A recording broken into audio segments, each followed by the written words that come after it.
اس وقت میں موجود ہوں کوٹلی آزاد کشمیر کی تحصیل نکیال میں، اور جہاں پر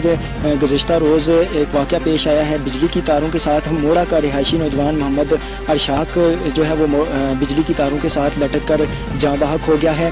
یہاں پر آپ دیکھ سکتے ہیں کہ یہ گھر کی چھت کے بالکل قریب سے جو ہے وہ مین لائن کی جو تاریں گزر رہی ہیں، گریڈ اسٹیشن سے یہ ڈائریکٹ آتا ہے، مین لائن آتی ہے، جو پول بھی بالکل گھر کے بہت ہی کم فاصلے پر ہے، کم از کم کچھ انچز کے فاصلے پر ہے جہاں پر یہ پول، اور اس پول کے قریب جو تاریں گزر رہی ہیں جہاں سے یہ بالکل صحن اور چھت کے بالکل قریب ہیں جہاں پر یہ حادثہ پیش آیا ہے۔ یہاں پر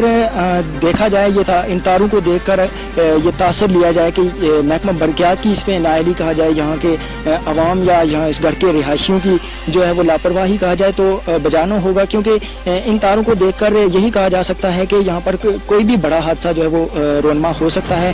اس حوالے سے جب ہم نے بات کی ہے یہاں کے رہائشیوں سے تو ان کا کہنا تھا کہ انہوں نے متعلقہ محکمے کے جو حکام ہیں محکمہ برقیات کے، ان کو مطلع کیا تھا، ان کو اطلاع دی تھی اس حوالے سے کہ وہ جو ہے اس پول کو اور یہاں کی جو مین لائن کی یہ تاریں گزر رہی ہیں ان کو یہاں سے ہٹایا جائے۔ تو جس اس حوالے سے ہم نے ایس ڈی او صاحب سے بات کی ہے، نکیال کے جو ایس ڈی او صاحب ہیں ان سے ہم نے بات کی تو ان کا کہنا تھا کہ کوئی بھی چیز جو ہے اس حوالے سے ہمارے نوٹس میں نہیں آئی ہے، یا کوئی بھی جو درخواست ہے یا شکایت ہے تحریری طور پر وہ ہمیں موصول نہیں ہوئی ہے۔ ابھی دیکھا جائے تو گزشتہ روز کے واقعے کے بعد اب تک جو ہے وہ جائے حادثہ پر محکمہ برقیات کے جو متعلقہ حکام ہیں، متعلقہ جو لوگ ہیں وہ یہاں پر نہیں پہنچے ہیں، اور کسی بھی قسم کی کوئی بھی پلاننگ نہیں کی گئی ہے کہ یہاں سے تاریں جو ہیں اور جو پول ہے یہاں بالکل گھر کے صحن میں موجود ہے اس کو ہٹایا جا سکے یا اس کے حوالے سے کوئی پلاننگ کی جا سکے۔ اس گزشتہ روز کے واقعے کے بعد یہاں سے تاروں کو نہ ہٹائے جانے کا جو ابھی تک سلسلہ ہے یا محکمہ برقیات کی جو مبینہ غفلت ہے، جس کے بعد ابھی تک تاریں جو ہے نہیں ہٹائی جا سکی ہیں یا بجلی کا یہ جو پول ہے اس کو نہیں ہٹایا جا سکا ہے، تو اس کے باعث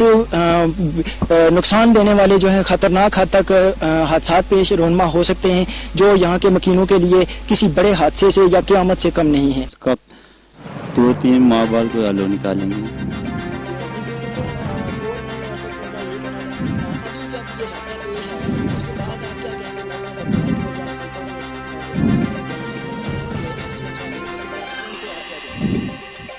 میں یہی کہنا چاہتا ہوں کہ مزید کوئی نقصان ہونے کا خدشہ ہے، اس لیے اس پول کا اسے حل کیا جائے۔ کیمرہ مین مرتضیٰ مغل کے ساتھ ہے شام الحق، راز نیوز، کوٹلی آزاد کشمیر۔